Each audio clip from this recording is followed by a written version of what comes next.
네, 안녕하세요. 최백은 TV의 최백은 교수입니다. 이제 뭐 선거철이 거의 임박했음에도 불구하고 선거가 임박했음에도 불구하고 경제 뉴스가 그렇게 많지는 않았는데 그래도 때만 되면 하여간 튀어나오는 것이 또 이제 경제 이슈죠. 조선일보에서 하나 꼭 짚어야 될 하나 경제 뉴스가 하나 터져 나와 가지고요. 제가 꼭 이걸 하나 팩트 체크를 좀 해드려야 될 이슈라서요. 지금 뭐 한 2년 전부터 어쨌든 간에 보수 언론들에서는 보수 학자들을 동원을 해가지고 소득주 성장 정책을 어쨌든 간에 무력화시키려고 무지무지 애를 썼잖아요. 그 이유가 소득주 성장 정책은요, 왜 이렇게 보수 언론들에서 싫어하는지 아세요? 기본적으로 소득주 성장 정책은 저소득층, 중산층, 특히 저소득층, 살기 힘드신 분들, 이분들의 소득을 좀 강화시키겠다는 겁니다. 거기에 그러니까는 일부분은 국가의 재정이라는 게 뭡니까? 세금을 걷어가지고 나라의 살림을 하는 거죠. 예? 그러니까 그런 부분들을 때, 근데 결국 세금을 누가 많이 냅니까? 있는 사람이 많이 내죠. 있는 사람이 좀 저소득층의 소득을 좀 지원하는데 쓰는 것이에요. 그리고 우리 사회는 이렇게 인색해요. 그러니까 한국의 보수는 제가 그런 얘기 하죠. 서양의 보수하고 다르다. 서양의 보수는 흔히 노블리스 오블리저가를 많이 실천하잖아요. 근데 우리 사회는 굉장히 인색합니다. 인색한 이유가 공동체에 대한 애정이 별로 없어요. 자기 개인, 자기 가족의 이 이익만을 염두에 두고 사는 사람들입니다. 다 그렇다는 건 아니지만 대부분 우리가 흔히 징글징글 맞이 하는 사람들이 되게 그렇습니다. 자, 그래서 이분들이 이번에 트집 잡은 게 뭐냐면요. 중산층이 줄어들었다 이거예요. 중산층. 중산층이 줄어들었다 하면 어떤 생각이 듭니까? 줄어든 중산층이 결국 하위층으로 갔다는 뉘앙스잖아요. 근데 중산층이 만약에 줄어들었는데 줄어든 중산층이 상위층으로 갔다. 이건 괜찮은 거잖아요. 그렇죠? 자, 그래서 이제 제목을 보게 되면요. 이런 식으로 조선일보가 2월 21일자인데요. 중산층 비중이 하락했다 이거예요.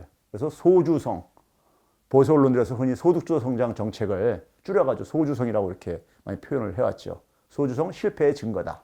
이걸 누구 말을 빌렸냐? 유경준이라는 이 교수 말을 빌렸는데 이분이 박근혜 정부 때 통계청장이었던 사람이에요. 예? 그래가지고 제가 이제 결론부터 먼저 얘기한다면 중산층 비중이 감소한 거는 팩트예요. 팩트입니다. 뭐 이분도 통계청장이니까 통계 데이터를 그러니까 통계청의 통계 데이터를 사용했었고 제가 들여다봐도 뭐 팩트입니다. 근데 문제는 뭐냐면은 결론부터 먼저 얘기하면 소주성 실패하고는 전혀 관계가 없고 소주성을 오히려 소주성 강화가 더 필요하다는 것을 근거를 오히려 제시해주고 근거가 되고 있다 이런 얘기입니다. 결론은요. 자, 그래서 제가 이분 이제 조선일보에 나온 이 기사입니다. 유경준 노동경제학회장. 올해 이제 학회장을 맡았어요. 학회장은 되게 돌아가면서 하는 겁니다. 학자들이요. 저도 2012년도에 제가 학회장을 했었기 때문에, 한 10년 전에 했었기 때문에요. 그래가지고, 여기 보게 되면 이제 그러니까 이분의 하늘의 이력 보게 되면은 되게 이제 박근혜 정부 때니까는 주요 이제 그러니까 보직들을 하다가 지금은 이제 그러니까는 과기대, 한국기술교육대 교수로 이제 가 계신 분이에요. 자, 그런데 이제 이분이 이제 얘기한 게 뭐냐면요. 이제 3분기라면은 7, 8, 9월 달이죠. 지난해 7, 8, 9월 달 기준으로 통계를 본 거예요. 근데 사실 4분기도 발표가 됐거든요. 네? 4분기는 왜 놔두고 3분기를 했느냐. 그럼 뭐 4분기가 들여다볼 마이크로 데이터가 안 나와서 그런지 모르겠지만은 그래도 통계청장이면 적어도 그 데이터의 접근은 훨씬 더 일반인보다 쉬울 텐데. 자, 그래서 이랬다는 얘기입니다. 지금 이제 이거 흔히 중산층을 우리가 얘기할 때 일반 국민들은 별로 피부에 와닿지 않는 기준이지만은 OECD에서요. 중산층을 되게 정의할 때 어떤 식으로 하냐면요. 한 가구들을 그러니까 쫙 줄 세웠을 때 딱 중간에 있는 가구, 그걸 중위 가구라고 합니다. 중간에 위치한 가구다 이거죠. 중위 가구요. 중위 가구 소득의 50%에서 150%. 그러니까 0.5배에서 1.5배 사이에 있는 사람을 중산층이라고 하자. 이렇게 정의한 거예요. 그러니까 중간 소득에 있는. 되게 중간 소득은요. 중간 값은 평균 값보다 더 밑에 있습니다. 그래서 사실은 50% 정도 수준이면은 어느 정도 되지 아세요? 한 160만 원뿐이 안 되는 거예요. 가구의 소득이요. 근데 160만 원 이상, 한 200만 원 버시는 분이 내가 중산층이라고 생각하는 사람들 제가 볼 때 별로 없을 것 같아요. 그렇죠? 한 달에 가구 소득이 200만 원? 이게 중산층? 그렇죠? 말이 안 되잖아요. 다 저소득층이라고 생각하죠. 그분들이요. 근데 이건 OECD에서 이런 기준을 과거에부터 사용해 오다 보니까 지금도 여전히 관성적으로 이렇게 사용하는 데 보니까 이 기준을 이제 썼어요. 이 기준을 써가지고 계산을 해본 거죠. 그러니까 중간 가계 소득을 딱 잡아낼 수 있거든요. 가구원 수석과 다 고려해가지고요. 그래 계산해 보니까는 이 중산층 가구가 그래서 중위소득에서 50%에서 150% 사이에 있는 0.61이라는 것은 61%요. 퍼센테이지로는요. 전체 가구 중에서 61%였었다 이거예요. 언제? 2016년 3분기. 박근혜 정부 때. 예?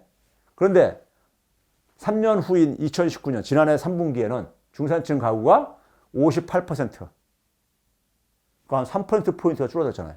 3%포인트입니다. 예? 전체 가구 중. 그러니까 이것만 딱 놓고 보게 되면 중산층이 그러니까 무너지는 중산층이 줄어들고 있으니까는 그럼 그 줄어든 중산층이 되게 어디로 갔겠느냐? 하위로 갔을 거라고 생각이 들잖아요. 그렇죠? 이걸 이제 이용을 해가지고 딱 그 얘기한 거예요. 그러니까 요 수치 변화만 딱 얘기를 한 거예요. 그런데 그럼 이 줄어든 게 어디로 갔는가? 저는 이제 그걸 이제 추적을 해본 거예요. 예? 자, 보게 되면은 이제 하위층하고 상위층이 있는데 하위층은 중간에 2천 가계 소득의 50% 미만, 이것도 안 되는 가계들. 굉장히 어려운 가계들이죠. 예? 이거 쉽게 이거 160만 원도 안 되는 한 달에 소득이요. 그렇죠? 상위층은 1.5배가 넘는 사람들. 예? 이런데 보게 되면요. 이게 2016년은 17% 그리고 22%였었어요. 그런데 3년 후에는 이게 19%, 24%. 어떻게 됐습니까? 둘 다 2%포인트씩 증가했죠. 여기 이제 3%포인트 감소했는데 이게 4%가 증가하냐? 이건 반올림 하다 보면요. 크세수를 반올림 하다 보면은 이게 그럴 수가 있잖아요. 생길 수가 있잖아요. 그러니까 둘 다 똑같이, 그러니까 이게 그러니까 어느 쪽이 더 이제 그러니까 반올림 하기 전에 숫자가 크냐? 아니에요. 더 정확히 다 똑같아요. 소수점 그렇게 셋째라도 똑같아요. 그래서 똑같이 그러니까 이게 그러니까 일로 나눠졌어요. 자, 그러면 상위층으로 이만큼 2%포인트 간 건 이건 바람직한 거잖아요. 문제는 이거죠. 하위층이요. 하위층이. 그러니까 하위층은 어쩌 내려갔어요. 팩트예요. 팩트. 저는 팩트는 다 인정을 합니다. 인정하는데, 이건 이제 이거를 근데 이제 2인 가구 기준으로 했어요. 2인 가구 이상. 우리 가구를 보게 되면 통계청에서 조사한 거 보게 되면요. 우리 가구 보게 되면은 여러분 8인 가구도 있습니다. 대가족으로 이렇게 사는 가구들도 있을 수 있죠. 그런 거고 2인 가구 이상으로 했는데 우리 1인 가구가 지금 한 30% 돼요. 전체 가구 중에서요. 1인 가구 굉장히 폭발적으로 증가하고 있는 거 잘들 아시잖아요. 근데 1인 가구를 여기다 포함한 걸 통계를 왜 안 썼느냐 하는 건요. 통계청에서 계속해서 2인 가구 이상 기준으로 국민들한테 발표하는 건 이걸 쓰고 있어요. 왜 그러냐면요. 한 몇 해 전까지만 하더라도 1인 가구는 그 통계를 안 냈었어요. 예를 들면은 2015년 경우에는 그러니까 예를 들어서 1인 가구를 통계를 안 내고 있었다 이거예요. 근데 만약에 16년부터 이제 1인 가구를 만약에 이제 포함시키기 시작했어요. 근데 16년에는 그가 1인 가구도 포함해가지고 쭉 평균을 내고 이때는 근데 1인 가구 빼고 이건 더 평균을 내고 했으면은 이거를 이거 비교가 굉장히 우리가 할 수가 없잖아요. 기준이 다르니까요. 그러다 보니까 해오던 방식으로 계속 하다 보니까 2인 가구 중심으로 쭉 이렇게 지금 발표를 하고 있어요. 하고 있는데 제 얘기는 뭐냐면 전문가들이라면은 적어도 2016년 3분기하고 2019년 3분기는 다 1인 가구가 있었던 때였었어요. 1인 가구가요. 그러면 통계청장까지 했던 분이시라면은 그 데이터가 있는 걸 다 알아요. 그러면 1인 가구까지 포함해서 사실 봐야 되는 거예요. 근데 그 얘기는 좀 뒤에서 하기로 하고요. 그래서 2인 가구 이상을 했다. 그럼 한 70% 가구만 가지고 대상을 했다는 얘기예요. 가구 중에서요. 그렇죠? 자, 그러면 이제 제가 얘기한 게 아까 상위층과 하위층이 동시 증가를 한 건 외면하고 중산층만 줄어든 것만 강조해가지고 중산층이 줄었다 하게 되면 뉘앙스가 굉장히 안 좋잖아요. 예? 다 중산층이 붕괴됐다 이런 거니까. 이게 그러니까 하위층과 상위층은 똑같이 이렇게 했는데 자, 지금 뭐냐면 줄어든 중산층이 모두 다 저소득층으로 가지 않은 거라 이거예요. 예? 상위층 증가는 바람직한 거죠. 그렇죠? 하위층 그럼 증가는 어떻게 해야 되느냐? 하위층은요. 자, 하위층은 대개 누굽니까요? 소득 하위 20%, 하위 20% 이런 사람들이 되게 하위층들이죠. 예? 제일 소득이 낮은 하위 20%. 이런 분들의 대부분 하위 20% 가구주 평균 연령이 제가 몇 번 소개하면서 얘기했죠. 다 60대, 평균 60대 이런 분들이에요. 우리 1년에 60세 이상이 얼마씩이요? 한 60만 명씩 증가하고 있습니다. 예? 그래가지고 2016년 조사했을 때는 가구주 평균 연령이 하위 20% 61세였었는데 이게 64세로까지 이렇게 증가해서 3%예요. 주로 뭐냐면 젊었을 때 그러니까 우리가 흔히 그러니까 자산을 많이 모으지 못하신 분들은 이제 나이가 한 64세 정도 되게 되면 일자리를 유지하기 힘들잖아요. 그러면 재산도 없어. 그럼 빈곤층으로 떨어지는 거죠. 그래서 하위 20% 다들 내려가시는 거예요. 고령화가 굉장히 빨라지면서 이건 고령화의 결과인 거예요. 그건 아니 나이 들어가지고 이 빈곤층으로 떨어지는 게 이거하고 소득주 성장 장치가 무슨 관계가 있는 거예요? 인구 구조 변화에 생기는데 오히려 이 사람들에 대해서 이 사람들이 그러니까 굉장히 소득 기반이 약하니까 오히려 더 지원을 해주면 예를 들어서 이분들이 받는 기초연금 최대 30만 원 받는 거 있잖아요. 그거 50만 원까지 증가시키게 되면요. 우리나라 노인 빈곤율이 지금 한 4% 정도 되는데 그게 한 30%까지 떨어져요. 빈곤층에서 벗어나게 해줄 수 있어요. 소득주 성장 정책을 쓰게 되면 하위층이 많이 줄어들어요. 줄어들어요. 네? 근데 이게 하위층에 고령화 인구가 많이 편입되는 게 이게 소득주 성장 정책과 무슨 관계가 있는 얘기냐고 이게요. 그러니까 그렇죠? 이게 소득주 성장 정책 실패래 이거를. 학자가 이런 식으로 얘기하면 안 되죠. 왜요? 자, 그다음에 이제 우리가 4분기 이분은 이제 3분기 만데 4분기를 보니까요. 4분기 똑같은 기준으로 2인 가구를 먼저 봤어요, 제가요. 중산층 가구가 2016년에 3년 전에는 63%였었어요. 근데 이게 57%로 6%나 떨어졌어요. 그렇죠? 6%포인트나 떨어졌어요. 6%포인트나. 근데 똑같이 둘 다 3%포인트씩 또 나눠졌어요. 똑같이 3%포인트씩. 상위층으로, 하위층으로 똑같이 이 6% 줄어든 것이 똑같이 3% 나눠졌더라고요. 계산해 보니까요. 자, 그럼 이건 상위층 간 건 이거 바람직한 거고요. 하위층도 그냥 이것도 인구, 고령화가 계속 지금 빠르게 이끌어야 되는 거예요. 자, 이거고요. 그 다음에 이제 1인 가구까지 다 포함했어요. 1인 가구 빼면요. 가구의 현실을 정확하게 반영 못 합니다. 전체 가구의 30% 제일 많은 가구가 지금 1인 가구거든요. 예? 근데 1인 가구를 포함해서 다시 계산해 봤어요. 4분기 기준으로 해가지고. 가장 최근 거요. 48%였었는데, 3년 전에. 이게 43%로 한 5%포인트 떨어졌어요. 5%포인트요. 그런데, 이번에는 뭐냐면 상위층으로 3%가 갔고요. 하위로는 2%만 갔어요. 1인 가구까지 포함하게 되면은 상위층으로 더 많이 가고 있더라, 이거예요. 왜 그럴 것 같아요? 1인 가구 중에 1인 가구 중에 젊은 사람들도 많이 있거든요. 노인분들도 있지만 젊은 사람들 많이 있잖아요. 그래서 결혼 안 하시고 혼자 사시는 분들. 이분들이 많이 이쪽으로 반영돼서 그런 거예요. 네? 자, 이게 이제 그러니까 일반적인 우리 가구를 나타내는 거죠. 1인 가구까지 다 포함시켜서 계산한 것이요. 그래서 현실은 이렇다는 걸 이제 먼저 보여드리고요. 자, 그 다음에.